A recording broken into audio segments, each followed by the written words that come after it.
একটা ছোট পুকুরে অনেক ব্যাঙ বাস করত। তাদের মধ্যে ছিল এক ছোট্ট ব্যাঙ, নাম ছিল টুটি। টুটি ছিল দুষ্টু, কৌতূহলী আর সব সময় নতুন কিছু করতে চাইত। কিন্তু পুকুরের অন্য ব্যাঙরা সব সময় বলত, তুমি ছোট, বেশি লাফ দিও না, দূরে যেও না, বিপদ হতে পারে। একদিন টুটি আকাশের দিকে তাকিয়ে দেখল পাখিরা কত সুন্দরভাবে উড়ছে।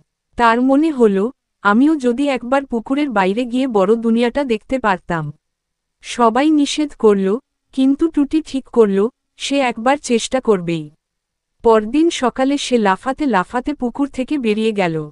পথে অনেক বাধা এলো, কাকড়ার গর্ত, শুকনো মাটি, একটা কাকও প্রায় ধরে ফেলেছিল। কিন্তু টুটি দম দিল না।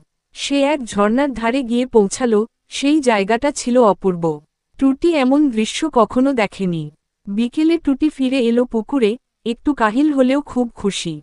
সবাই অবাক হয়ে গেল। টুটি বলল, আমি ভয় পেয়েছিলাম, তবু চেষ্টা করেছি।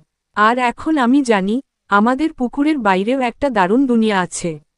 নৈতিক শিক্ষা, ভয় পেলে কখনো নতুন কিছু শেখা যায় না। সাহস করে এগিয়ে গেলে জীবন আরও রঙিন হয়ে ওঠে।